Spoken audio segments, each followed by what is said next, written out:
Blog Talk Radio.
All right, good evening, everybody, and welcome to Golf Talk Live. I'm your host, Ted Odorico. Got a great show for you tonight. Coming up here in just a few moments, I'm going to have a great young junior golfer from the Texas area, Alexa Vela. She's going to be coming on here with her mother, Doris, in here in just a few minutes. And then a little bit later on in the broadcast, I'm going to be speaking with my good friend, PGA teacher professional and golf coach, Mr. Tom Patri, will be joining me in the second hour of the program. Thank you for tuning in tonight, another Thursday evening, February 11th. Hard to believe that we're already almost halfway through the second month of 2016. It just seems that the dates and the months are going by awfully quick. But thanks for tuning in tonight. Just to remind everybody, of course, we are live from 6 to 8 p.m. Central Standard Time. And quickest way to find us is to go to blogtalkradio.com and up in the search key type Golf Talk Live, and that will bring you to the main page. And obviously always during the live broadcast, the current show will always be at the top. But for some reason, if you're not able to tune in live during the broadcast, that's not a problem. All of the shows are auto-recorded. So just go to blogtalkradio.com/Golf Talk Live, and then just scroll down to the on-demand section, and then you can listen to any of the previously aired shows that you may have missed whenever it's convenient for you. But thank you for those of you that are tuning in live tonight. Always encourage people to call in to the program during the live broadcast on Thursday nights. Always love to hear your voice, so you're welcome to call in. If you have questions for the guests or comments about the show, we'd certainly love to hear them. You can do so by calling area code 646-716-4667. Again, that's 646-716-4667. And always you can reach me by email at ted.golftalklive@gmail.com if you have any questions or comments about the show as well. And don't forget, those of you in the golf industry, you don't necessarily have to be a teacher professional. You can be a player. You can be somebody in the golf industry. Products, maybe you've got a great product that you'd like to share on the show. Reach out to me as well at ted.golftalklive@gmail.com. Before I forget, I want to wish a happy birthday to my partner in crime on the Women of Golf show, Cindy Miller, LPGA professional Legends Tour player Cindy Miller. It is her birthday today, so if you know of her or are friends with her on Facebook or other social media, make sure, if you haven't already done so, visit her page and wish her a happy birthday. Today is her birthday, so happy birthday and congratulations, Cindy, on having a wonderful day. And certainly I'm hoping that Alan is treating you well and spoiling you rotten on your special day today. So happy birthday, Cindy, and look forward to having you on the show again on Tuesday morning, the Women of Golf show, and that's from 9 to 10 a.m. Eastern Standard Time on the blogtalkradio.com network. Also on Facebook, as I mentioned, social media updates, Golf Talk Live blog is the page. Go to facebook.com/Golf Talk Live blog, and that will take you to the update page, and on there I update all of the shows, including tonight's show. And you can also follow me on Twitter. My Twitter handle is Ted and Buck CEO, and CEO is in capital letters. And for those of you that recently started following me on there, thank you very much. Always enjoy getting some new connections. And I update the show, of course, through not just Facebook, but social media, Twitter, and also on LinkedIn.com as well. So for those of you that are on LinkedIn, which is more of a business social network, Thank you for all of your recent connections, and thank you for following the show as well. As I mentioned, I got a great show for you tonight. Alexa Vela is going to be coming on here in just a moment with her mother, Doris. She's a young junior golfer from the Texas area. She was introduced to the game at the ripe young age of 4, and she started playing competitive golf when she was 6 with the Southern Texas PGA and the First Tee. She's now 12 years old and is also in the GT Advanced class, all A's honor roll. She's part of the Duke University Talent Identification Program for advanced students, so obviously a very well-rounded young lady. She's also been recognized in many of the local newspapers several times and featured at the PGA Junior Golf League Golf Channel with Michelle Wie, Rory McIlroy, and, of course, Ricky Fowler. I'm sure you all know those great PGA and LPGA players quite well. She's also been in many tournaments and owns a collection of, believe it or not, 107 medals and trophies, including a congratulatory letter from Governor Greg Abbott. So I see that they're ready, so let me bring on Alexa and Doris Vela. Good evening and welcome to Golf Talk Live. Hello, Mr. Ted. How are you doing, Alexa? Good, thank you. That's good. And I understand your mother's there as well? Yes, sir. Yeah, this is Doris. Hello, Ted. How are you? Thank you for having us today. It's my honor, and I hope I got everything right. Let me just apologize first off because I know you brought this to my attention the other day. The last name I misspelt when I was posting it. I spelt it V-E-R-A, and it's actually V-E-L-A. So I apologize to both you and Alexa. My fingers sometimes get typing so fast, and I forgot to go back and check it. So thank you for bringing that to my attention the other day. That's not a problem. Well, thank you, and it's good to talk to you again, Doris, as well. What I'm going to do is I'm going to do this, I think the best way to start this off is Alexa, I'm going to talk to you for a little bit first, and then, Doris, I want you to jump in as well. I have some questions that I'd like to ask you as well with respect to Alexa and some of the things that you're doing to help foster her career. So, Alexa, you ready? Yes, sir. Okay. Let me just ask you, as I mentioned in the opening remarks, that you obviously started playing golf at a very young age, at the age of 4. What made you decide? How did you sort of get into golf? What made you decide to start playing golf? Well, my mom signed me up with the First Tee, and I had my first lesson, and I had a great time, and I was like, you know what? I just love this game, and I guess that's how it all started. So you got, as they say, got kind of bitten by the golf bug, in other words. Yeah. Now let me ask you, what do you like most about? I mean, obviously there's a lot of aspects, but what do you like most about playing golf? What specifically do you enjoy most about playing? You know, I love meeting new people. I love that, and also just the experience, and the atmosphere there is great. You know, you meet so many great people there, and it's just a great sport to have. Well, and you have an opportunity, and I'm going to mention some of them as we go along here. You've played in a lot of different tournaments, not just in Texas, but you've gone to other parts of the United States as well in your pursuit of different tournaments that you've been involved with. And as I say, we'll talk about those in a minute. Obviously, by playing in these different tournaments, you get to meet a lot of other young girls, such as yourself, playing in these different tournaments. If you were to sort of look at your overall game, what is the best part of your game? Would it be driving? Would it be chipping or putting? Or what part do you think is your best, strongest part of your game? You know, I actually like every part of my game, but wow. I like working on each part of my game every day, to make it better. Mm-hmm. So, right now I'm just working on putting some spin in that ball, but right now I like every part of my game. I think I'm satisfied with every part.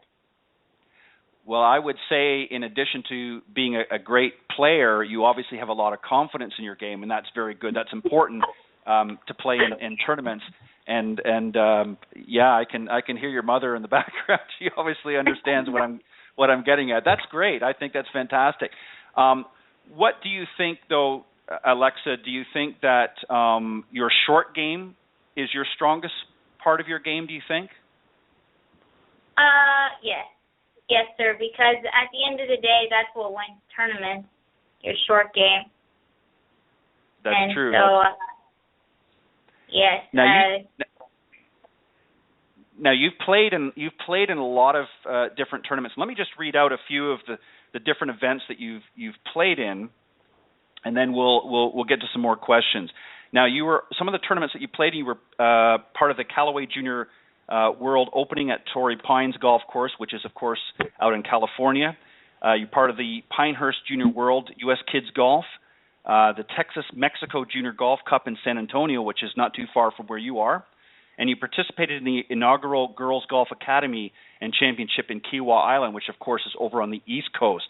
So obviously you play a lot in your home state of Texas, but you had an opportunity to travel around. Is that difficult sometimes, the traveling? No, because I like traveling with my family. I like exploring new places, I just love it, I mean, I just love golf, and if that means traveling new places, of course. I mean, I don't really have any issue with it because I love traveling with my parents. I love playing golf.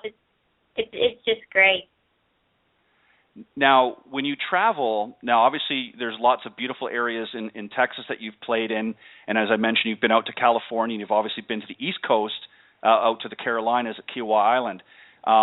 Besides, obviously, Texas, what other areas that you visited that you really were very impressed? What did you like as far as your traveling? What was an interesting area that you got to visit at one of the tournaments? I love going to Torrey Pines because they have a PGA tournament there, and it was just beautiful there. I loved it. They got some beautiful views. Of course, Pebble Beach. Yes. They just had the Pebble Beach Pro-Am. They just finished up this past weekend. So lots of great, beautiful scenery there as well. Now, as I mentioned also, you've received a lot of different medals and trophies, as well as a letter from the governor. That obviously must have been very exciting. Tell us a little bit about the letter. I know you can't read it all out, but what was very interesting? How did you receive that letter? What was the circumstance? Do you remember? Yes, I sent him a letter because he had a lot of courage and grit, and perseverance, which I really look up to. And he wrote me back, and it was just an amazing experience, because a lot of grit, perseverance, it was a great honor to receive that letter, and because it's just an amazing honor to get a letter from your state governor, and it was just an amazing experience. Now you have also, in addition to the letter, you've received a lot of medals and trophies. So I'm assuming you've had a number of wins at some of these different events, or are these just for being involved in the event, or a little mixture of both? They're mostly wins. Wow. Yeah. Well, now let me ask you then, and I'm going to jump forward to a question I was going to save to the end, but I think I'm going to put this one in now because it'll apply. Obviously, at some point, I assume that you would like to play on the LPGA Tour. Is that correct? Yes, sir. But now, first, my first goal is to play college. Get in a good D1 college, and I'm focused on that. And then hopefully along the line I can play LPGA. Yes. Now. And that would be great. That's a fantastic route to go, is to get into a Division I college and play on a team. There was another young lady, a little bit older than you, that's been on the show before, Carly Goldstein, who is the daughter of a very good golf professional of mine, and she plays at LSU on the golf team. This is, I think, her third year now, and that's obviously the route that she's going as well. Now, let me ask you, with all of these medals and trophies that you've won so far, when you eventually do get out on the LPGA Tour, are you going to have enough room in your house to put all these additional trophies that you're going to win on the LPGA Tour along with the ones you already got, or are you going to have to get a bigger house? Let's hope, yes. Let's hope that I can get my, an interesting thing about me, I want to go to college and get a degree in business finance. So hopefully when I get to the LPGA, I'll know how to manage my money correctly and get me a big enough house. Yeah. To hold on my. You might have to get quite a big house by the sounds of it, because that's a lot of medals and trophies to win at such a young age. How old were you when you won your first either medal or trophy? Your first win. How old were you? I believe I was 6, and wow. I was very happy. I remember that. Yeah, I was very happy. And do you remember the tournament? Obviously, what was the tournament that you were playing in? I believe it was an LPGA tournament. Wow. And now do you pretty much win tournaments every year? A few tournaments every year? How many tournaments do you play each year, normally? I try to play a tournament every weekend. And, yes. I wow. play about every weekend. Now, Alexa, you have a younger sister who is 10. Is that correct? She's 10 years old? Yes, sir. And what is her name? Andrea. Now, I understand from something that I saw in social media that she also is interested in golf. Now, do you both sometimes play together? Yeah.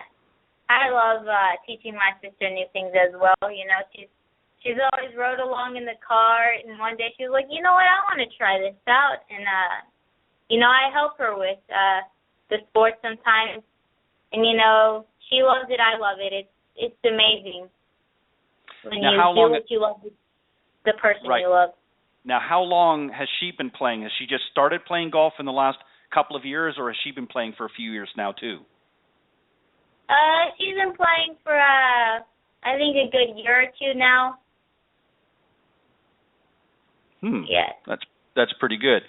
Now, you've also been, Alexa, written in many local newspapers, plus you were featured on the PGA Junior Golf League Golf Channel with Michelle Wie, Rory, McIlroy, and Ricky Fowler. That must have been exciting to meet some very talented PGA and LPGA players. Tell us a little bit about how that came about. You were interviewed, obviously, through the Golf Channel a little bit as well. Tell us about that, and tell us what it was like to meet some young stars, if you will, on the both of the tours. Well, that was also an amazing experience because the PGA Junior League was a great experience for me too because it's a team, and I love that, the team, and it was just great. And meeting those PGA and LPGA professionals was also a great experience because you watch them on TV and then you meet them, and it's just great because I go to a lot of LPGA, PGA tournaments like the Shell Houston Open and the North Texas Shootout. I just love meeting them because I watch them, I kind of analyze them, and I learn new things, and I just love it. Now, who you've obviously had the opportunity to meet a lot of different professional players like Michelle and Rory and Ricky Fowler. Do you have a favorite player that you enjoy watching when you get a chance to watch golf on TV? Yes, I actually got to meet him as well, Jordan Spieth and Lexi. Those are my two favorite. Wow, so Jordan and you're talking about Lexi Thompson, right? Yes, sir. And what do you like about both of them? Is there something about their game that you really like, the way that they maybe handle themselves out in the golf course, or do you just like the style, the way they play golf? Yeah, I really enjoy Lexi because she's always been the youngest competitor, and she's never intimidated that she's always the youngest. She still strives for greatness, and she always gets those low scores and always is up there on the leaderboard. She never gets intimidated, and I really look up to that. And Jordan, I just love the way he plays, and he comes from Texas as well, University of Texas. Yeah. That's fantastic. Now, Alexa, let me ask you, you obviously get a chance to watch a lot of different players, and you said that sometimes you get to take things away from that experience of watching them play. Is there something that maybe a tour player that you've watched, whether it be Jordan or Lexi or another player, is there something, maybe a tip or something that you've sort of applied to your game or tried to apply to your game that you've seen watching them play in tournament golf? Is there something that you've learned from watching them play? Well, sometimes I like watching tournaments, and, maybe after I have a round, sometimes I was wondering, hey, how did I hit that, or how do I get that to put some spin on it? And I probably watched them over and over again 5 to 7 times, and just to see if maybe that will help me. And so I'll go out on the course and I'll try it out, and that's how I put a little bit of what I see into my game. Now, you mentioned a little bit earlier, you said that you pretty much practice every day. How much time do you spend each day practicing? Obviously, you have school and things like that, but how much time are you able to practice each day? Every day I come home from school, and I go to the golf course, and I practice for about an hour and a half to 2 hours. Now, when you say practice, is that just on the range or the practice tee, or do you sometimes go out and play maybe a few holes, if time permits, to kind of get used to playing in a real situation, or do you just go out to the driving range and hit balls? Well, as I said, I try to put in a tournament every single weekend, so I'll play the tournament, and Monday will come around, and I'll see, I needed help on my driving. And then I'll work more on my driving, and probably the next day, every single day I practice something different. And the last day I hit a practice round, but whatever I need help on most on my tournament, that's what I practice most on the weekend. So you're able to look at your game each weekend that you play and say, okay, I need a little bit work here, or I need a little bit work there, and then that's the following week, that's what you go and work on, correct? Yes, sir. Very good. That's incredible, because most high handicappers and most adults don't have that ability to be able to do that. So obviously you've conditioned yourself to be able to observe your own game and then be able to analyze your own game, and that's a great quality and a great feature to have. And I'm sure that that's something that you probably have noticed in a lot of very good players out in the PGA Tour and the LPGA Tour. Is that right? Yes, sir. Now, I want to ask your mother just a couple of questions, Doris, as well, while you're here. Now, you obviously have to. You've got 2 daughters now playing golf. One that's playing competitively, and then one that's sort of just working her way in as well. Let's stick with Alexa for just a second here. Obviously, there has to be a balancing act. The fact that she's on the honors roll indicates that she's doing very well at school, so there aren't any issues there. How do you help her to find balance in both her education and in her golf, which is something that she enjoys doing? Yeah, you know what? That is a great question. I think here the key is that the parents have to find that balance first. And I think part of it is also going to be the time management. We have a schedule. It's very specific. And we try to be disciplined in terms of following that schedule every day. And it has worked out pretty good. One of the things that I like practicing with the girls is reading. And reading not only, I'm not talking necessarily about textbooks or things from homework, but that we want how we can manage our time, more efficiently, or things that we can do better to improve, Now, it sounds really, really easy when I'm telling you this, but actually putting it into practice, it takes a lot of discipline. You know, for example, for me, starting to bring the snacks ready, you know, when I pick them up to school, because here in our area, we only have 1 hour of practice. So if we want to catch the daylight, you know, we have to be very precise, you know, when it comes to time, especially if they want to play a practice round. So it is really a team effort, you know, here from, you know, the parent making that commitment to bring the children to practice and providing, you know, what they need. So one of my goals for this year is actually I'm sure you already looked at the page, but I'm trying to kind of make our journey and share it. There's a lot of times that parents, there's a lot of things that I wish I would have known, you know, when Alexa was starting, you know, to play golf, from the equipment, what type of equipment to utilize. And then when she says, well, I have to constantly be working on different things, driving or short game, chipping, is because they are so physically growing. So they have to change and make adjustments as they grow with the different equipment that they're using, or even with their own, let's say the grip or things, whatever that is.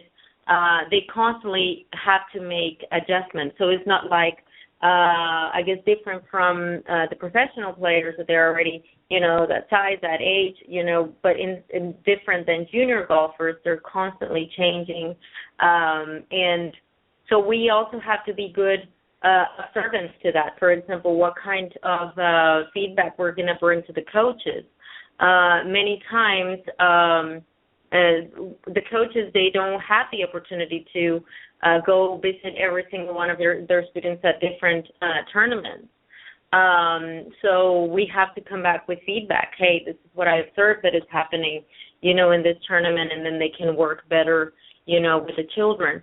So it is definitely, I will say that it is a team effort, you know, from the commitment from the parents to obviously the discipline in children, and also Alexa mentioned something interesting is now we try to let her play. You know, I think at one point when she was starting playing, we were constantly, you know, like do this, watch your stance, you know, kind of just behind her. But now it's more, hey, we want you to own your game, you know, kind of just do your thing, go out to the course and play, and kind of just take every tournament as a practice. You know, yes, it is competitive. Obviously, you want to have fun. You want to enjoy what you're doing. I love golf. I mean, I have to say I love it. Everything that has to do with it. I mean, from watching her play, or to, I mean, just enjoying nature. You know, everything is. It's something that you get so involved in the sport that it kind of becomes a part of your life and a part of, you know, what you do as a routine. But at the same time, you don't want that to so much become a routine. You know, you want to enjoy what they're doing, and also you want the child to enjoy the game and the sport. So, I mean, there are so many things that I wish we had the time, you know, to go over. But one of my recommendations for parents with children who are starting to play the game is kind of like nurture the love for the game. I think when you love what you do, it makes things easier. So, and better for everyone.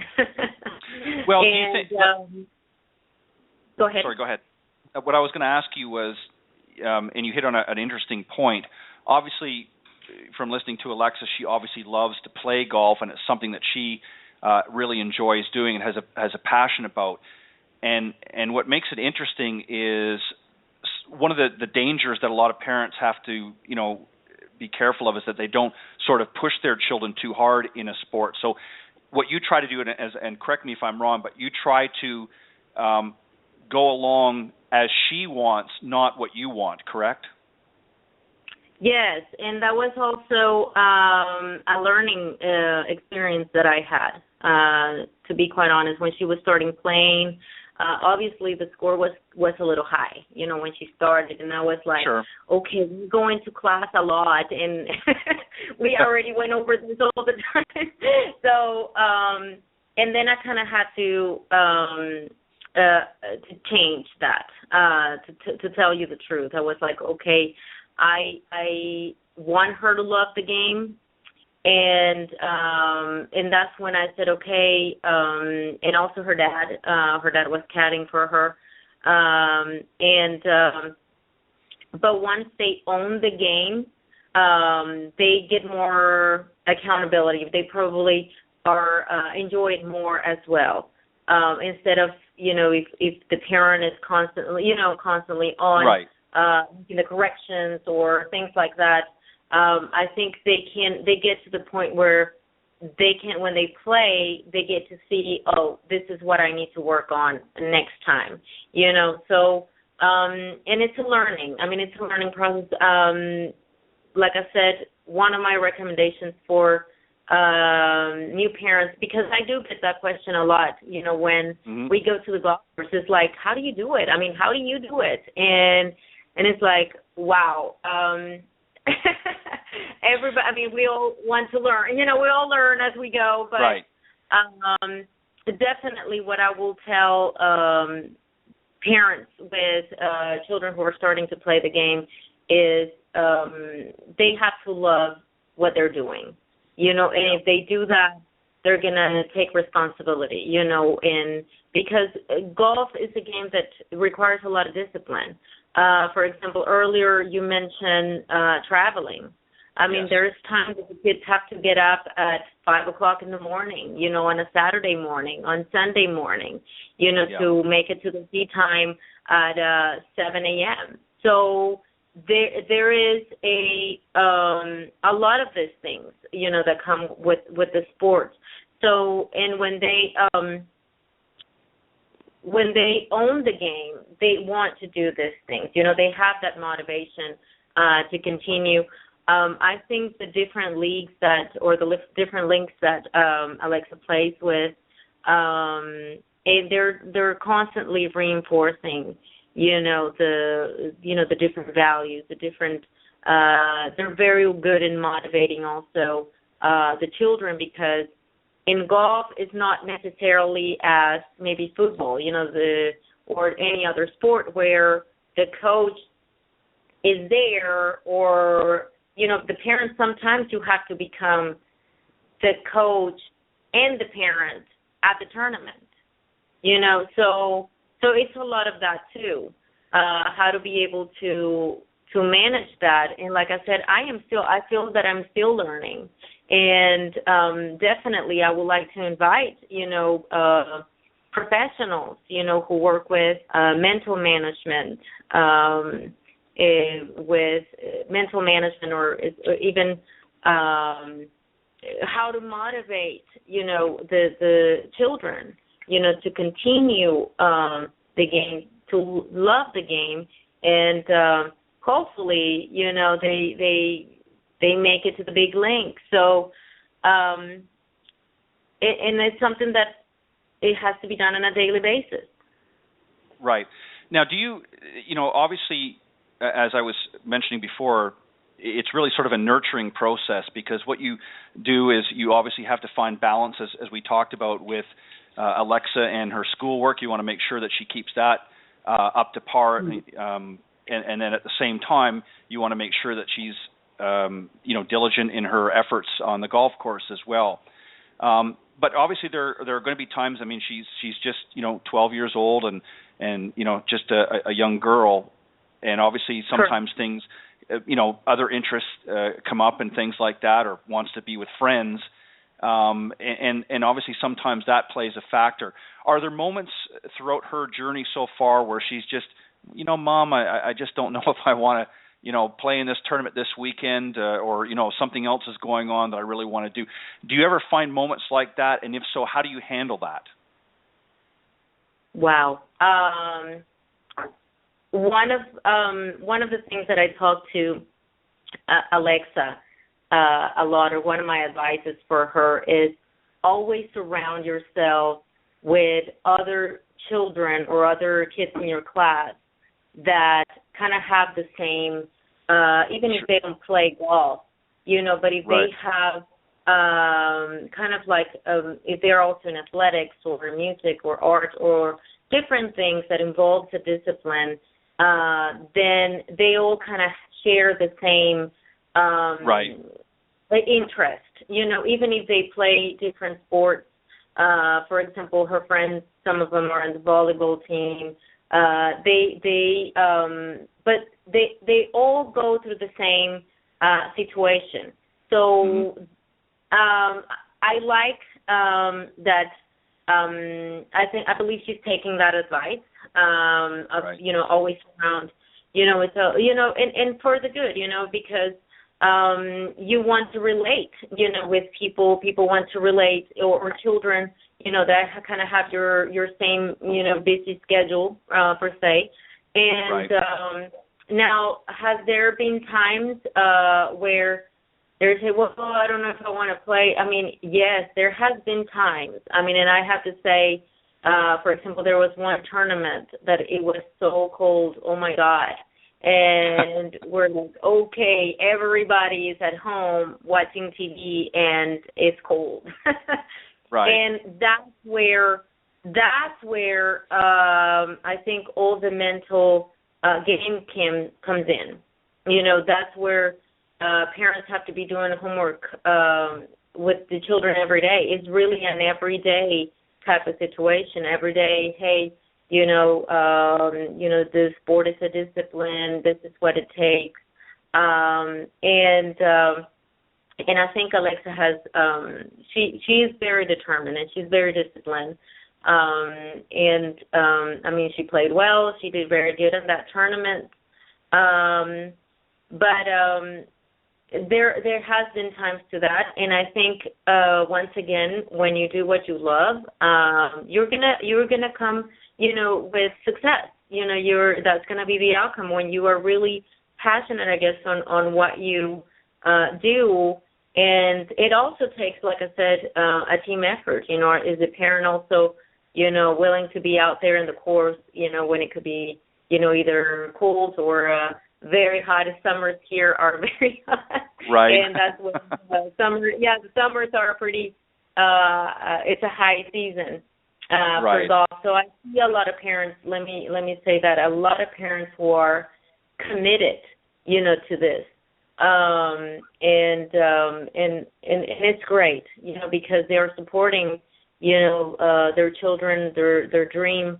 Some children, they play for different reasons. They play because they love the game. Others want to play college golf, and obviously, you have some kids that want to make it to the big links. So also, my hats off to those parents, because there's and coaches, that go through the process, supporting these children.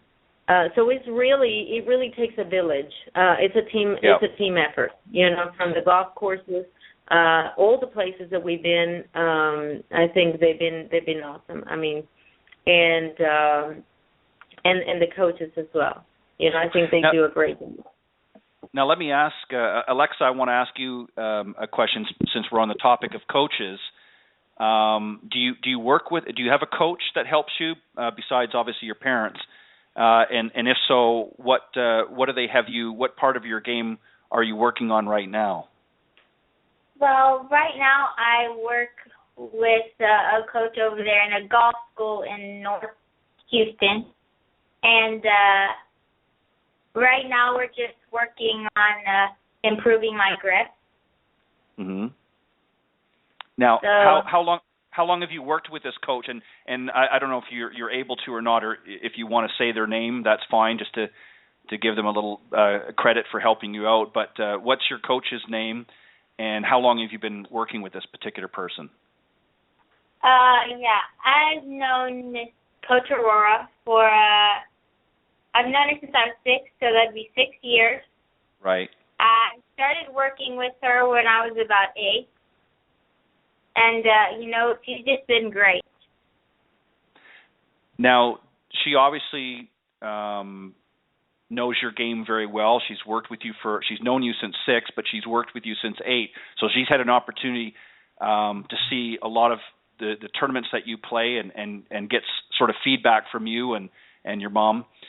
Do you sit down with her throughout the week, or when you go to the golf course after a tournament? Let's say if you play in the next couple of weeks, if you play on a tournament, do you go back to her after you've played the tournament and talk about how you played that weekend and then work on some of the things that you had difficulties on? Yes, sir. I talk to her, even if it's just a little 10-minute conversation. She always knows what I'm talking about. If I said, I had some trouble around the greens, or I need to work on my 90-yard shot, she'll be like, okay, well, let's see. And what I like about her is that she helps with the just like the mechanics, not like she doesn't just look at the problem, and she's not like, it has to be this. She always helps to solve the problem, and she always does. Well, that's great, and you're obviously very comfortable with her, and you have a good relationship with her. That's somebody that you trust, because that's very important when you're playing golf. When you're working with a coach or a teacher, you have to have somebody that you feel comfortable with, that understands how you play and is able to sort of look at what you're doing and say, okay, Alexa, I noticed that you're doing this or you're not doing this, and you have to be very receptive to that. So that's good that you have a good relationship with her. So you have some tournaments coming up here in the next few weeks, or no? Yes, sir. I actually have one Saturday. Okay. And where's that going to be? What's the tournament, and where's it going to be? It is going to be in Houston, Glenlock. Very good. Now, let me ask you one because I want to end on a positive note. We got to wrap things up here for you, but you talked about that you want to play collegiate golf, and then eventually you want to make your way to the LPGA Tour. Do you have a school in mind that you would like to maybe play for at the collegiate level? Is there a school that you're kind of favoring, or is it too soon yet? A D1 college, hopefully, and good weather. Somewhere where it's good weather, not somewhere all the way up north where we get snow all the time. We barely have to practice, but somewhere good weather, D1, that'd be great, amazing. Well, that would be perfect.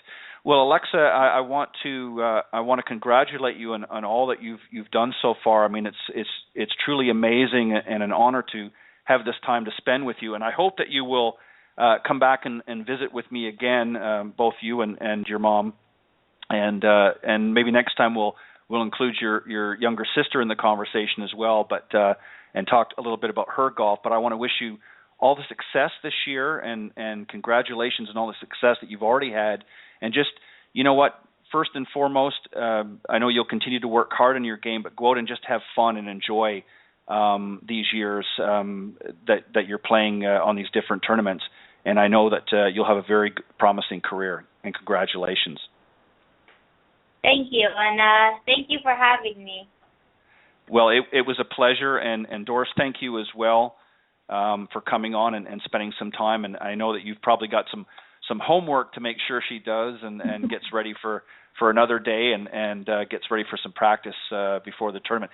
Good luck this weekend, Alexa, and thank you very much, both of you, for coming on tonight and talking with me on Golf Talk Live. Thank you, Ted. Thank you. Have a good one. Have a good weekend. All right. Thank you for having us. All right, you too. You're very welcome. Bye-bye. All right, that was my very special guest, Alexa and Doris Vela. Alexa, of course, is a 12-year-old junior golfer in Houston, Texas area who's just really racking up the wins. 107 medals and trophies she's already managed to accumulate in such a short time, and you can tell that she obviously is very dedicated, enjoys and loves the game, and I'm sure she has a very promising career ahead of her. I've got a great guest coming up here.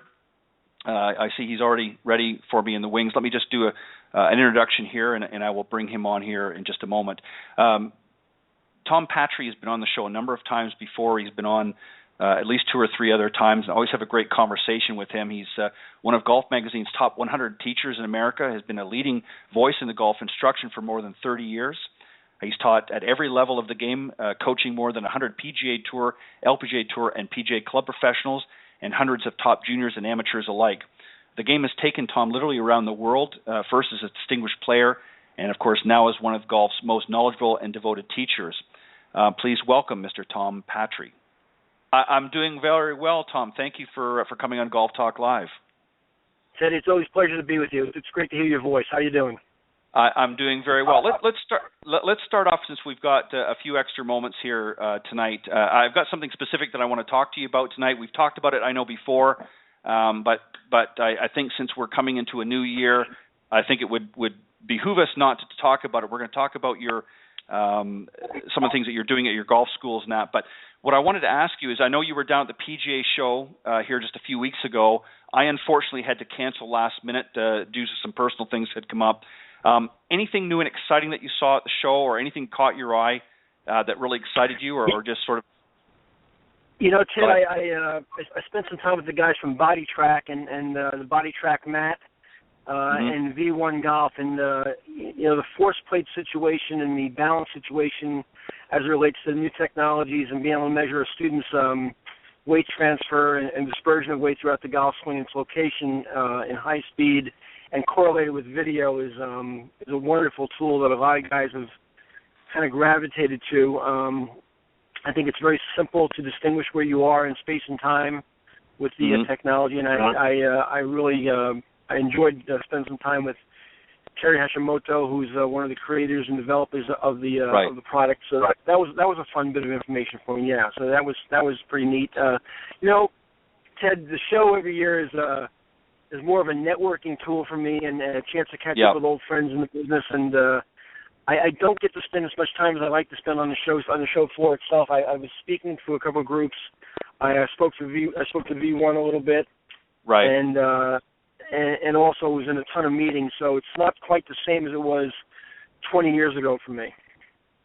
Yeah, and I think I've heard that a lot. You know, Cindy Miller, of course, LPGA professional Cindy Miller, that co-hosts the Women of Golf show that we do every Tuesday morning, was down this year as well, and she pretty much echoed what you just said, in a lot of meetings and meeting with a lot of different organizations and that while she's down there. So she really didn't get a chance to go through the show floor, if you will, as much as she has in the past, and that's understandable. There's just a lot of different things that you have to, specifically, you go down there with an agenda, things that you want to catch up on, or you want to find out what some of the changes are coming up for the next season in certain areas that are of interest to you. So that makes a lot of sense. But Tom, I wanted to give you an opportunity because I know that you do so much for the game, and we talked about, I think, the very first time that you were on here, you had written a book called The Six-Spoke Approach to Better Golf Learning, and I wanted to talk about the six-spoke points, if you will, tonight. Just sort of recap over them, tell them, we'll go through each of them here, and just give you an opportunity to really talk about how you sort of came up with this and why you feel it's important that golfers understand these 6 different points. So let's jump right in and let's just talk with, first off, tell about the six-spoke approach. Explain to the listeners out there what it is, and then we'll get into the specific points. Yeah, Ted, it was really a culmination of a journey that started in the early to mid-'90s when I was teaching at Westchester Country Club, and it was just me looking at the game in its synergy, and in the sense that what had to go into making a good player good and a great player great, and so many things happened, I thought, in the development of a great player before they got on the lesson tee with a teacher and worked on technique. And, it goes, we talked about the mind and the body, right. time management, statistical analysis, club fitting, and then we talked about number 6 being technique. And I felt like all those other things, those other 5 things, had to be in place and understood by the player in its development, in his or her development, before he even stepped on the tee with a chance in hell of really being a good player. I really think that as a teacher and as a coach today in 2016, we've seen this younger generation hit the golf ball just miles, and we're getting so many better athletes coming to the game. I think guys like Tiger and Freddie Couples and Ernie Els and the generation that kind of came before, really gave the game a real boost. And we saw better athletes coming to the game. I'm sure if Tiger Woods had been in another uniform, he could play wide receiver for the New York Jets, or Freddie Couple could have played second base for the New York Yankees. And some of these guys are great athletes. And Ernie Els probably was a wonderful tennis player, from what I understand. So we're getting really great athletes, and because of these guys that popularized the game, the kid that comes to my lesson tee now, he could have been the high school quarterback on the local football team, or could have been the center on the basketball team. So we're getting bigger, stronger, better athletes coming to the game. When we put today's equipment into their hands, man, the golf ball just explodes. So the game really changed with these guys, and how they grew attention and grew people's hearts to the game. So in looking at those things, the body was very, very important to me, and then obviously the player's mind and understanding the game and how to think his or her way around the golf course. And we talk about focus and all these different terminologies that were not part of the game pre-1990, basically. We had guys like Dr. Dick Cooper at the University of North Carolina and Bob Rotella, and so many of these great mind coaches come to the game and make people understand how to understand themselves better and play the game.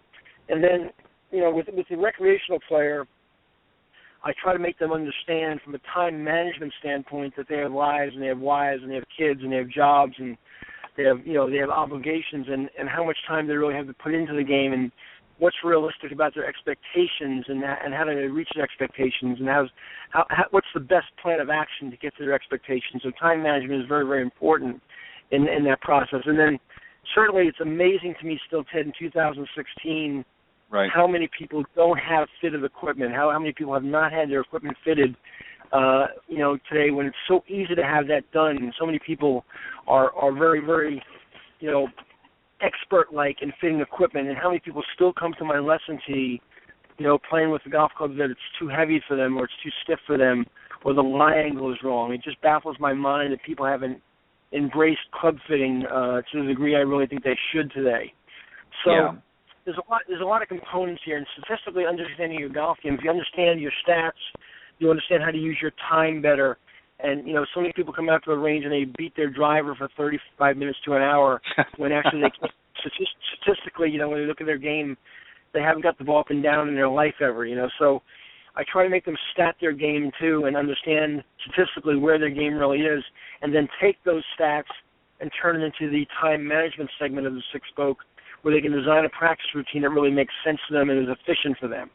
And then the final spoke is me. Then after they've understood all these different areas of their game and how to really wrap their arms around those areas of the game, then they finally come to me for a golf lesson, and we have a fighting chance to implement some information that will really make them better players, and really conceptually understand what they need to do with their golf club when they swing it.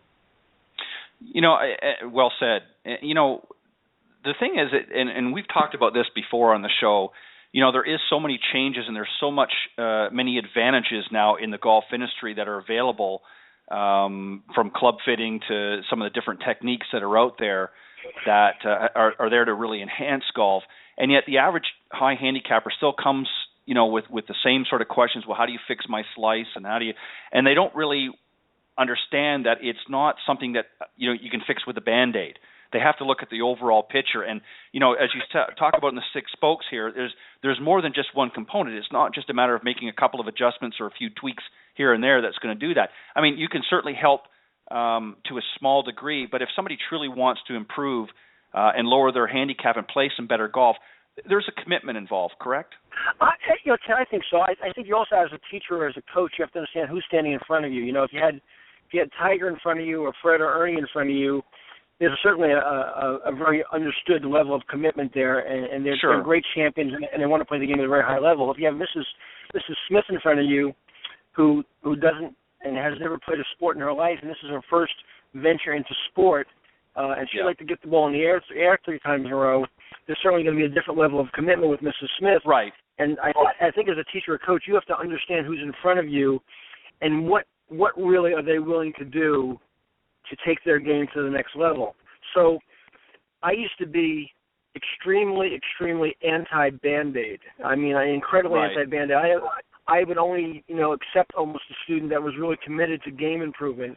And I guess with age, Ted, I've softened a little bit, and I'm a little bit more compassionate now in 2016 to Mrs. Smith and helping her hit 3 drivers in a row up in the air.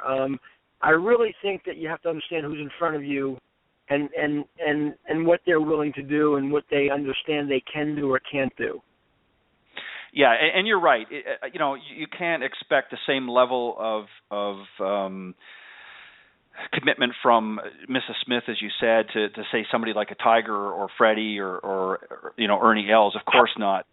But at the same time, I think that you also have. I think the number one thing you have to be as a teacher or coach, you have to be a good listener. You have to listen to what their needs and what their wants are, and then you have to sort of adjust your style or your approach, if you will, to meet their needs. Obviously, if somebody's coming to you and saying, "Look, I just want to be able to get the ball in the air," you don't have to commit them to the next 6 months of lessons and things like that. They may be just getting ready for an event. They may just play, a couple times a year. They're not really serious golfers. So you have to. There's a market there as well. But I think at the same time, I think that there also are golfers out there that for a long time have really wanted to see significant change and haven't been able to get it for one reason or another. And I want to talk a little bit about that because I think that that's something that I think the industry as a whole has to recognize. I mean, you know this as well as I do, and I don't. The one thing I don't do on this show, I don't make any bones about it. One of the problems that has really been in this industry is that handicaps have not really come down as a whole. And I think one of the reasons is that maybe the golfers out there have become a little bit frustrated as to how their game is being approached. What are we doing right and what are we doing wrong? Well, I think that's a great question, Ted. I think that, I tend to be, although I'm happy in 2016 to help Mrs. Smith, I tend to be probably somebody that the more serious player or more passionate player graduates towards. I mean, I don't tend to attract Mrs. Smith very often because I think people look at me, and if they've been around me at all, know that I'm going to be a little bit more serious about game improvement, and I'm going to be a little bit more in your face about game improvement. So I tend to attract them. I don't really care, Ted, if you're a 3 or a 33 handicap. I care that you're passionate and you want to improve. So as long as you show me that commitment and passion, I'm on board. So I think that there's a lot of teachers and coaches out there that don't really make it very clear to the person who comes to their lesson tee what it's really going to take to change their golf swing, change their ball flight, change their efficiency and consistency on a regular basis. We who have played golf at any kind of decent skill level really understand how hard this game can be at times, and what the level of commitment you need to have in your heart to really take this to the next level. So I think when somebody shows up and they claim to be really passionate about game improvement, we have a really serious sit down about, okay, I love your passion and I love your commitment, or so you say. This is what's going to have to happen in the next 3 months, 6 months, and 9 months to really get you where you want to be, and I don't think there's very many people really, Ted, said to say on the planet who really truly understand that from the student side. And I also don't understand. I don't think there's many very teachers or coaches out there who really have the guts to stand up on a lesson tee and tell the student how it really is. I have a wonderful luxury in 2016, Ted. My lesson book is full. So I have the ability to be extremely, extremely, extremely honest with people when they come to me, and if they decide not to come back, I'll still be able to put food on my table tomorrow night. And I think there's a percentage of people out there that really appreciate that honesty, and there's people out there that really think that I'm, a little bit too aggressive, too bold, if you will, and I'm not the guy for them. That's okay. That's okay, because Joe Smith down the street will give them that $75 golf lesson and pat them on the back and tell them they're wonderful when they're not. He's still around. So I really feel like I got to be really honest with these people. If they're going to write me a check, I have an obligation to them to be extremely, extremely honest, upfront, and clear to them as to what their journey will entail. Yeah, and the reason why I asked that, and this is sort of leading me into the next question. I've had some conversations with other professionals out there, and I think there's been a different, and you know as well as I do, Tom, that golf instruction has changed not just because of technology, but the approach. For instance, I'll give you an example. Years ago, most courses that had a club professional, they could pretty much open their doors, and people that were interested would come to them. But it's a different beast, if you will. Now we have to really go out after the people as well. We can certainly advertise and promote through social media. That has certainly helped a lot. But at the same time, there's a lot of people just because of time management. So we have to be more creative. It's not just a matter of opening up the doors in the morning and saying, okay, I'm here. We have to find creative ways of wanting and encouraging people to come into our place of business or to come to our facility or online school or what have you. So is there a big difference that you've seen in the last 20, 30 years on how things have been approached? And again, going to the same question, are a lot of them not doing the right things as far as going out there and getting these new, because we know, Tom, from just the statistics, they don't lie. Golf has certainly gone down as far as participation, and the golf industry has been scratching its head on trying to find ways of growing the game, and we hear that word going all through the industry. So again, going to that question, what are we doing right and what are we doing wrong, and what do courses and professionals need to do differently now than maybe what they were doing 20, 30 years ago? Well, I think if I use Naples, Florida, where I'm teaching and where I'm based at as a microcosm of the nation, a couple of things I can answer that question a couple of different ways. First of all, Naples, Florida has 81 golf clubs in Collier County, 81, okay, in one county. I'll bet you there are, and I'm guessing right now, I'm going to do this off the top of my head, I think there are 5 or 6 public facilities, okay, and 75 or 77 private facilities. I think that's a really bad ratio right there. So I think municipalities, the state, has not done a very good job of promoting the game and bringing people and understanding the tourist industry, understanding really the state of Florida, understanding dollars and cents. I mean, why does Naples, Florida not have a 54-hole municipal public facility with a practice facility in it? It doesn't make any sense to me whatsoever. Right. The quality of public golf in Naples, Florida is really overall extremely poor. You look at places like Phoenix, Arizona. You look at Long Island, New York. Okay, you think that'd be a hotbed of golf. Long Island, New York, where I grew up, has wonderful public golf, really, really good public golf, and a lot of it. It's very, very popular. And here's the state of Florida and Naples, which is a real hotbed of golf, people think, real poor public access. So I think that's a problem. I think on the teaching side, I think that 20 or 30 years ago, I was at Westchester Country Club, and I opened my door in the morning, and people came. And now there's so many people that are not just the club pro, but are specialists, guys that all they do for a living is teach, and there's a lot of those guys. So there's a lot of guys now, a lot more guys teaching full-time, only teaching full-time, and that's how they pay their bills. So many more guys who are not folding shirts, not dotting scorecards, not running the ladies' member guest, not running the men's member day. They're out there just teaching. So there's a lot more competition for this piece of pie. And when there's more competition, but yet less people coming to the game, that math doesn't work out very well. So if as a golf instructor, as a coach, you're not a businessman also. You don't understand social media in 2016. You don't understand the internet in 2016. You don't have a website. You don't have an e-newsletter, e-blast. boy, you're going to get run over, by a truck, and you're not going to be paying your bills very well. So I think a lot of things have changed. I think that in some instances, golf is oversaturated. Golf's made, the access is too hard. It's too expensive. There's a lot of problems that we've all talked about in the industry over the last 5 or 10 years. But I don't think even local municipalities in hotbeds of golf like Naples, Florida, understand they can help grow the game also, and it's such a healthy game and it's such a positive game for the community that they haven't really gotten behind the game the way they should. And I fault the PGA of America for that also. They do certain initiatives that they think are wonderful. They need to get involved with local governments and local municipalities and say, listen, we want to partner with you to grow the game, because they have the access and the land and the financial ability to get behind this thing, and as partners do a wonderful job. I don't think that's happened yet, and I hope it could happen someday. Yeah, and that's exactly right, and again, well said, Tom. I'm from the north as well, as I've mentioned many times, and as you know, I'm originally from Canada, and much like up in the northeast where you're from, we have the same great golf course, great public golf courses up there, both municipal and some of them are privately owned, but they're public access. And some of those courses, to be honest, Tom, will rival some of the best resort courses that you could ever come across.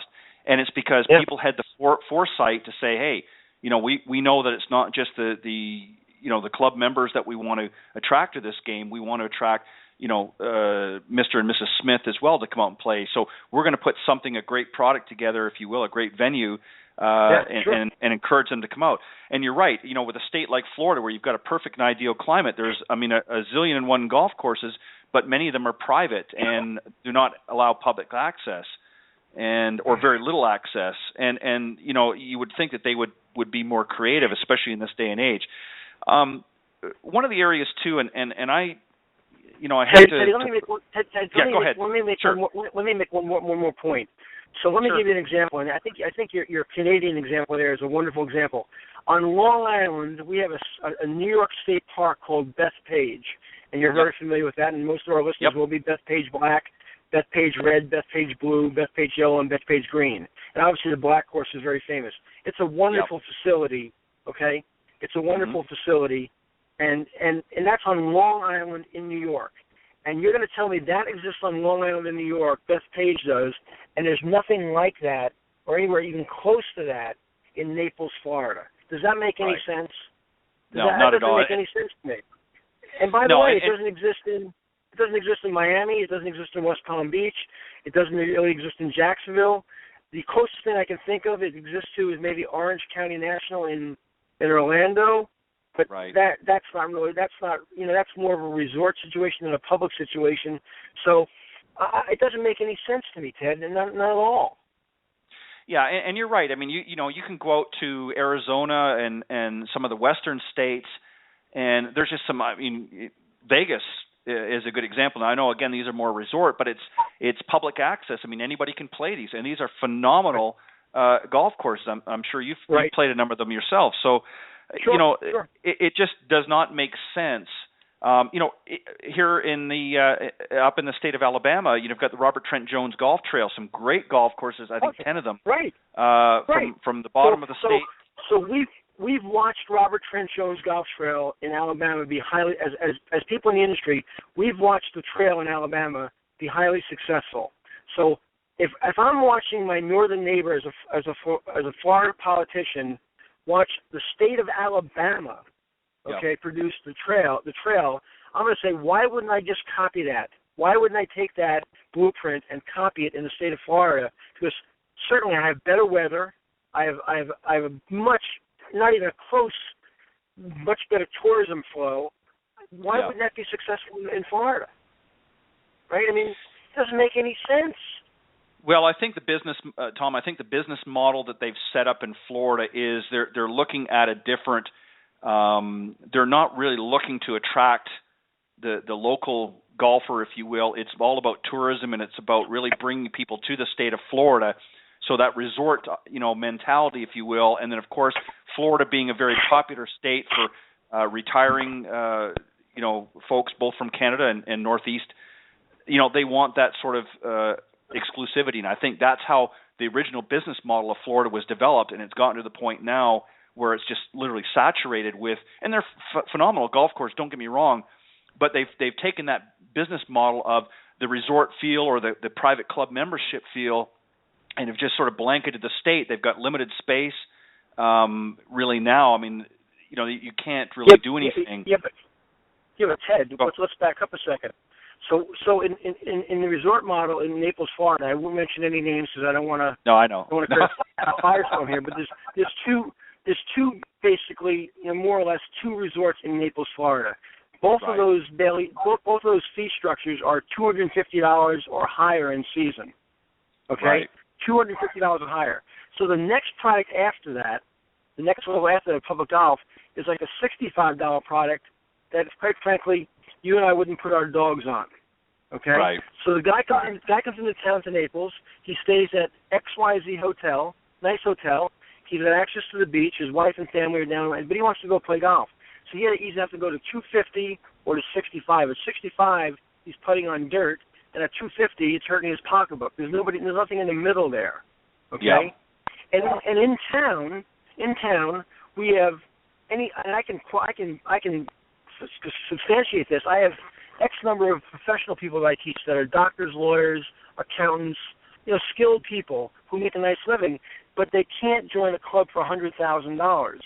But they could pay a $125 greens fee or a $90 greens fee for a nice daily fee experience. That doesn't exist. It does not exist. So where do they go?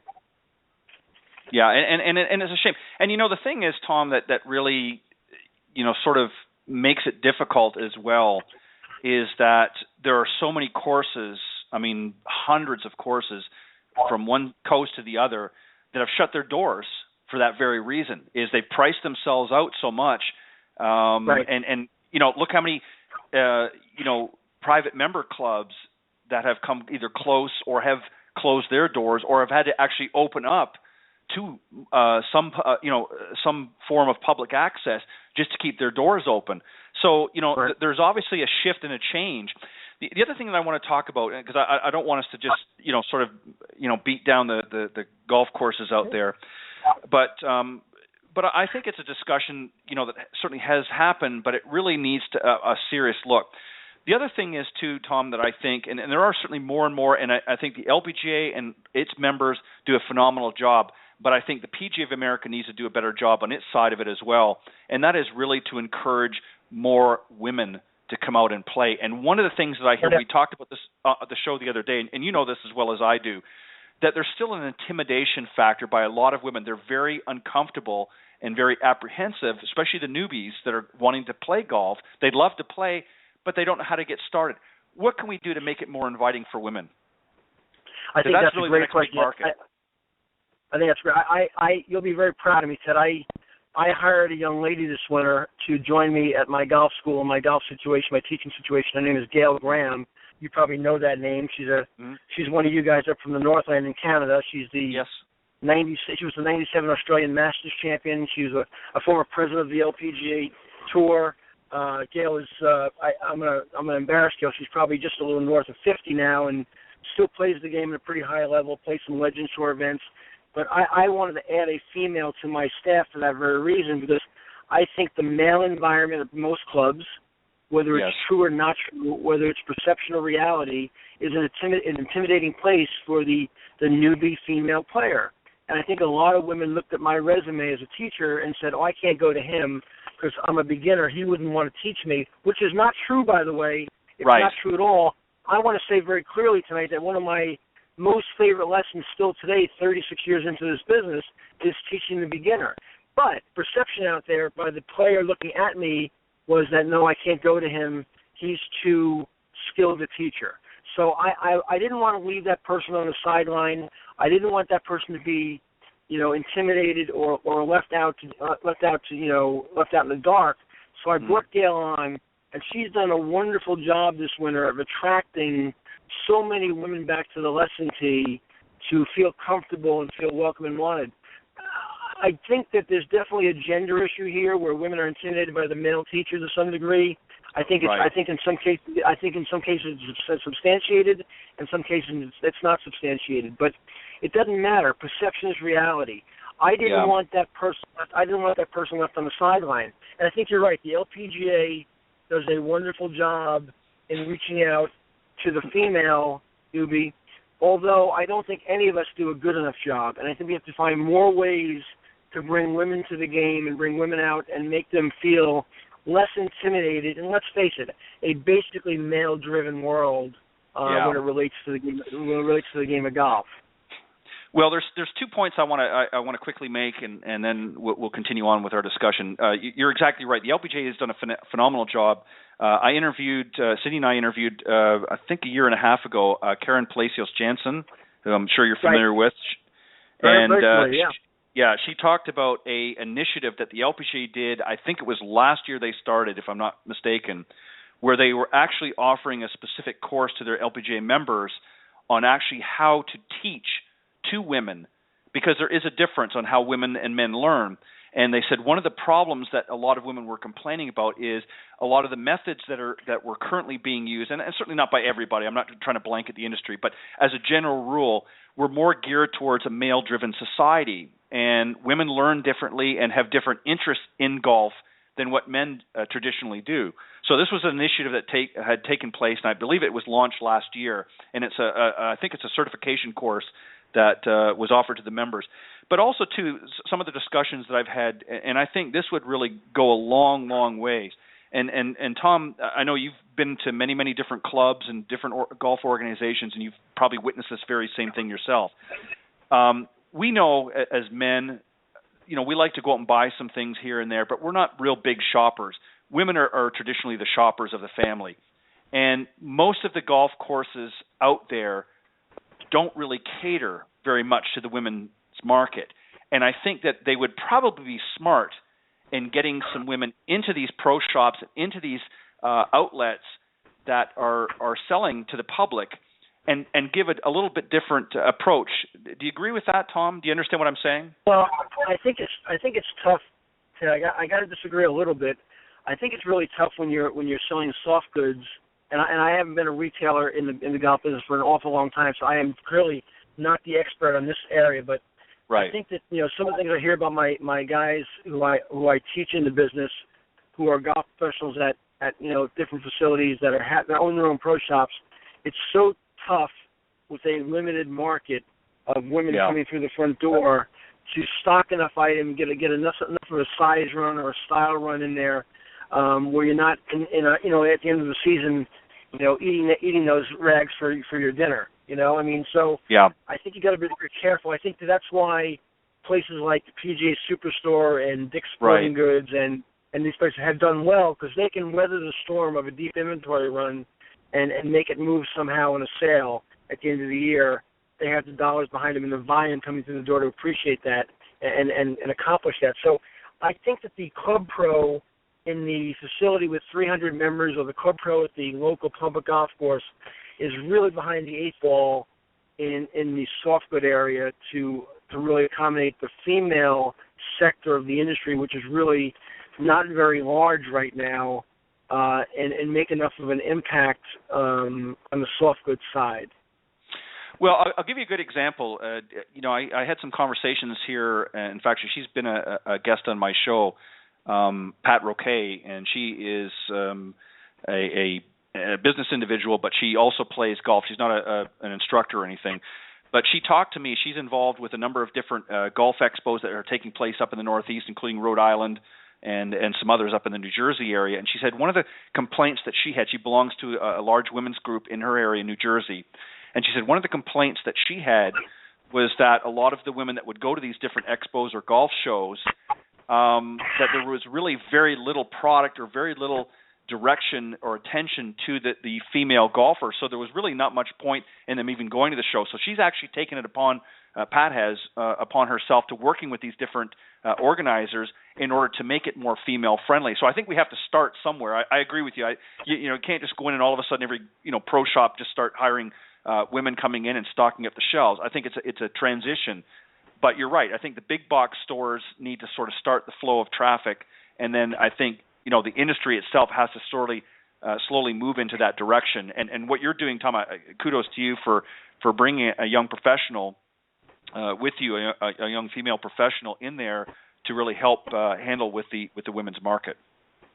Yeah, Gail, like I said, Gail has done an unbelievably good job, Ted, and she's been, she's incredibly approachable. She's very talented. She still plays very, very well. She always has a big smile on her face, and she's made that aura, if you will, kind of soften a little bit, where the people who are kind of peeking around the corner as females say, hey, I might want to try this, and maybe this could be fun, and she's offered some very affordable clinics and introductory type courses that's been very, very well received, and it's only going to get better for her in terms of her lesson book and her revenue stream, because she is so approachable and she is so good at what she does. But I think you're right. I think we have to find ways to attract not only women to the game, young women to the game, young girls to the game, young female athletes to the game that might have otherwise played soccer or played t-ball or played basketball or gymnasts or we have to get those female athletes to the game just the way Tiger got and Freddie got those male athletes to the game, and we got to find ways to do that. Well, and I think you talked about something a little bit earlier, and I think you're certainly along the right tracks. You talked about really working together with some of the municipalities, and it's not just about it's not just about the public access courses, but it's also getting into I believe in the school system. And I know there's a lot of great programs. Kate Tempesta from New York has a great program, and I know Kate's done an incredible job. Yeah, she's really done a fantastic job. A lot of people give her credit for what she's done up in New York, and also Nicole Weller and others in the Savannah, Georgia area are working on a project that they actually have just launched called The Little Train, and it's a way of really teaching the younger generation, the newer generation. You may have they actually did a launch down at the PGA show this year, and have been featured in a few different articles about it. But I'm going to have them on here in a few weeks' time, her and her partner, to talk about that. But there's a lot of great initiatives there, but I think there's a lot more work. And I'll give you a good example. In the school system, of course, you've got football, you've got baseball, and you've got some of your other primary sports that are very well entrenched in the school curriculum still. And golf is just, other than the collegiate level, it's really not there. I think there needs to be a way, and I think the PGA of America and some of the other bodies out there need to collectively work together and, as you said, approach the municipality and say, we want to get golf in the curriculum somehow. How do we go about doing it? And some of the efforts that have happened so far have done very well, but it's a very slow-moving train. So any thoughts on your end that maybe some ways that we could approach this differently as a group, as a collective, if you will, as an industry? Yeah, I think that's a great point. I think, golf in schools, the Met PGA has done things like that. Some of the people you mentioned have made wonderful inroads. I think that it's going to take somebody almost larger than life getting behind it as a spokesperson that really believes in the mission to draw enough attention to it, put enough pressure. I did say the word pressure on politicians and school administrators to make golf part of the curriculum. It's hard for me to imagine that you couldn't use golf as a sell because of the integrity of the game, the moral fiber of the game, the life lesson teaching of the game, and bringing it into the school system. I kind of fault the first tee a little bit for trying to make the mission, and I love the fact that the mission is the inner city kid, the kid that maybe may not have access, but why not make the first tee initiative not just for that kid, and not that we should neglect that kid, but why not make it for all kids and get the first tee to move into schools also, not just after school activities or inner city activities. Why not in all school systems the first tee be part of the inner city curriculum, but also the general school population situation as well. Right. Well, and that's exactly what I'm talking about. There's a lot of great junior programs around the country and Canada as well and overseas. But one of the problems with, and they're all, many of them are top-notch programs. The problem that I see with it is they're really feeding beds, if you will, for people that have aspirations of either being in the golf industry in some fashion or playing competitive golf. And that's a vessel that needs to be there. But there's a lot of people out there that are never going to be the next Jordan Spieth or the next Tiger Woods. So for those people there, we need to have an ability for them. And like I said, what we talked about earlier, Kate and Nicole and some of the others out there are doing great inroads, but it's sort of a slow-moving train. And you're right, it's going to take a spokesperson to really get out there publicly and say, hey, we want to get golf just like every other sport, basketball, football, baseball, as I mentioned, that are in the general public school. And I think part of it is a cost factor. Golf is much more expensive than many of the other sports. So there has to be a way that the equipment manufacturers and some of the other companies that are on that end need to also, put some dollars in and get involved and say, okay, we're going to put together a program, U.S. Kids Golf, some of these other organizations get involved and say, if we're going to do this, we need to do this as a large group and essentially lobby the government in a sense. I hate to use that word in this political climate, but that's essentially what we have to do. Yeah, Ted, if you look back at the conversation earlier tonight, now they have this great initiative in schools, okay?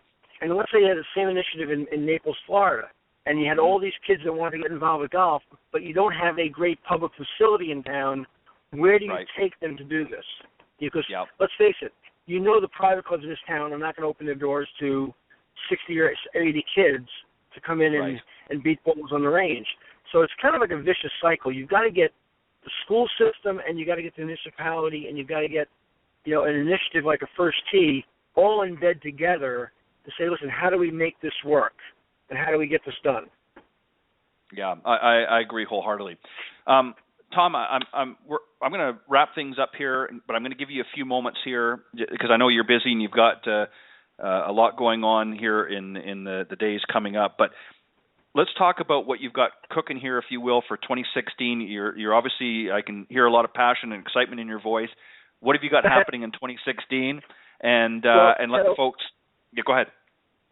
Well, I appreciate that. A lot of things have changed. I don't know if you know, but I resigned my position at Friars Head last year. It was my last year going up there full time. Yes. And basically because I've been going back and forth 36 years, I wanted to take a little bit different direction. I wanted to spend some time at home with my wife.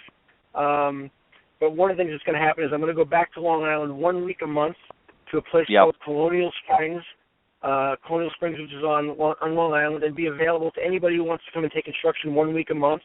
And they can get in touch with me at tpatri@mindspring.com if they want more information about that. Another week a month, I'm going to be at a place called Bully Rock, which is a wonderful, wonderful high-end daily fee facility in Havre de Grace, Maryland, and be available there to the public 1 week a month, June through September as well.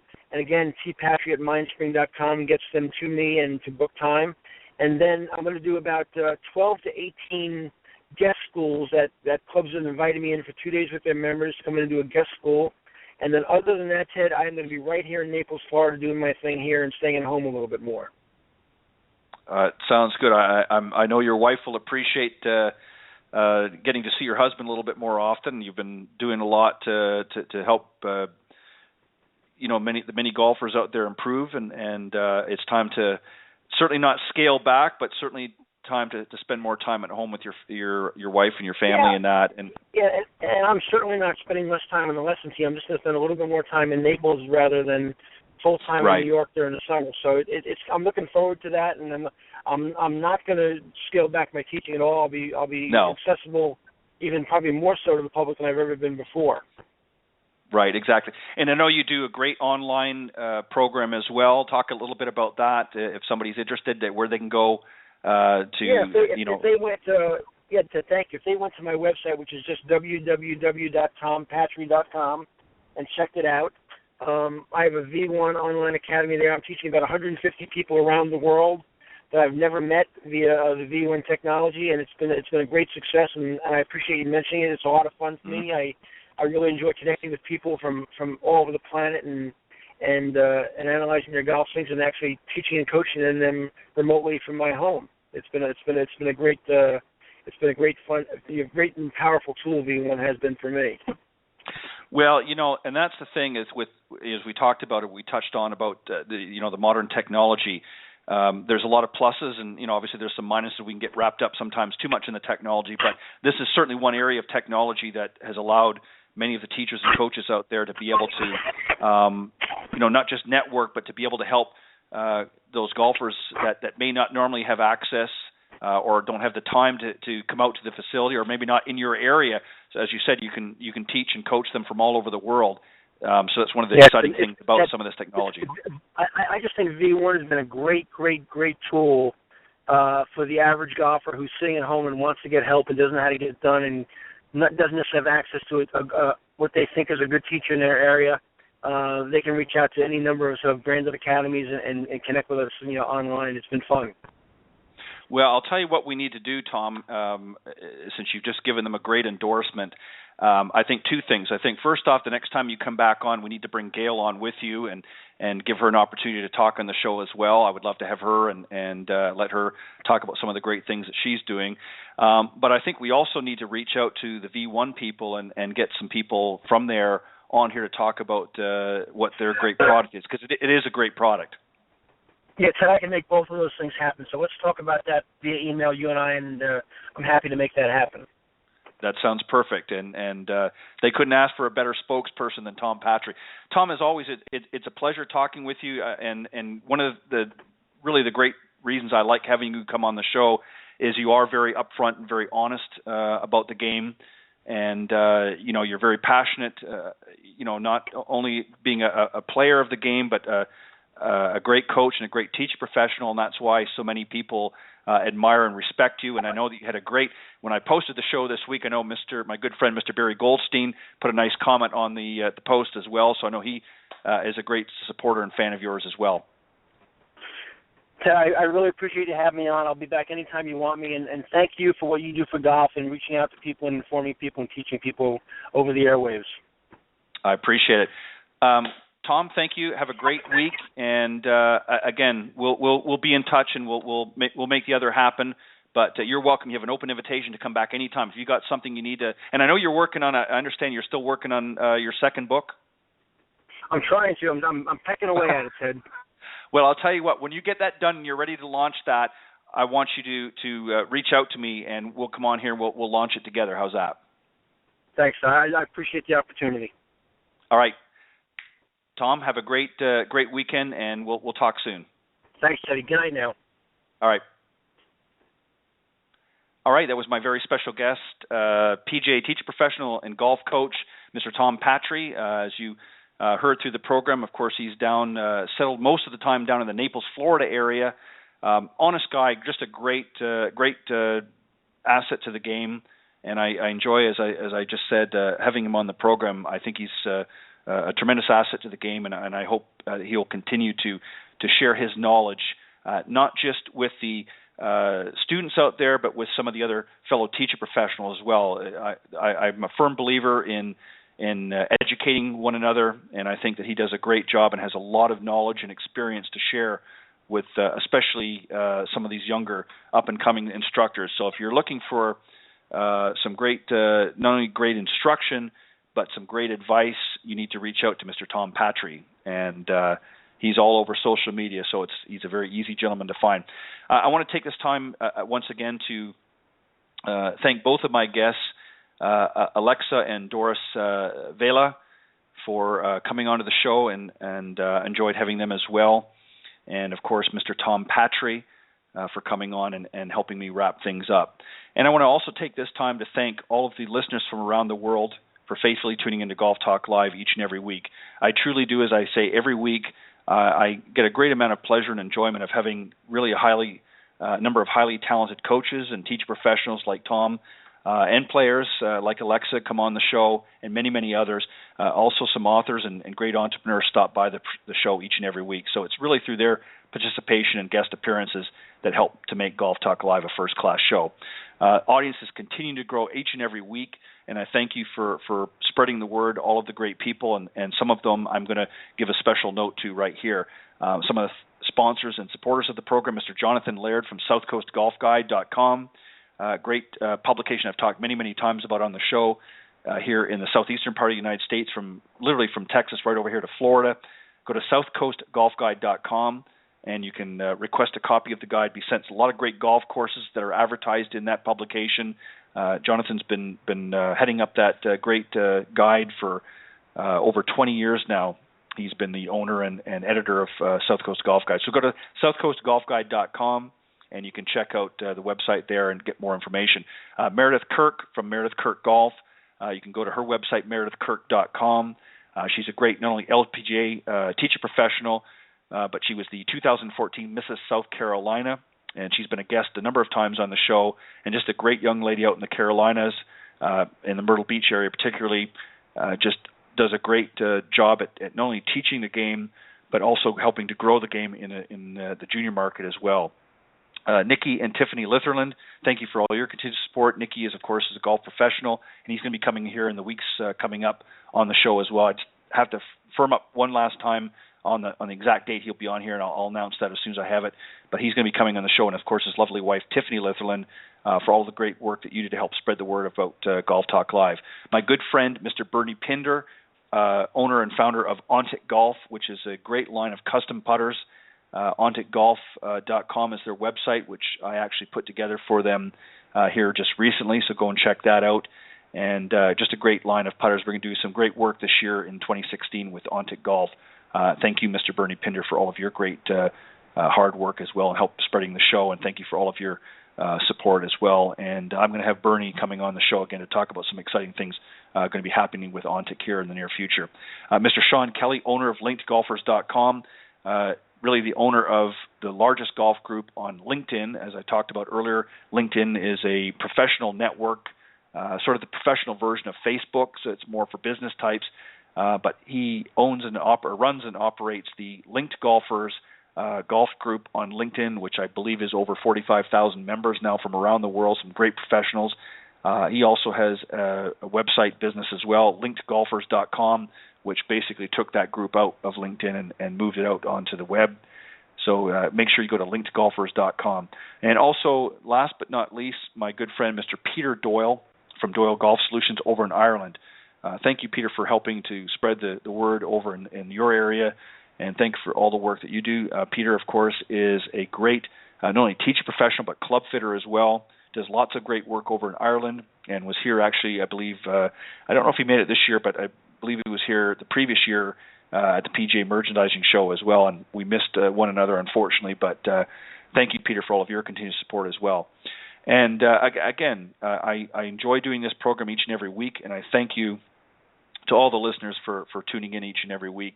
And I want you to make a point of reaching out to me, whether it be on Facebook or Twitter. My Facebook page, of course, my name is Ted. Last name is spelled Odorico. You're welcome to connect with me on Facebook. There's also a great Golf Talk Live web page in Facebook. You just go to facebook.com, and it's Golf Talk Live blog. And make sure when you're there that you like the page if you haven't already done so. I appreciate that. And you can also follow me on Twitter at Ted and Buck CEO. CEO, of course, is in capital letters. I want to thank my special guests again, Alexa and Doris Vela, and also Tom Patri for coming on the program tonight. And I want to thank you one last time for tuning into the show each and every week. And remember, I will be here next Thursday at 6 p.m. Central right here on Golf Talk Live. God bless everybody and have a great week.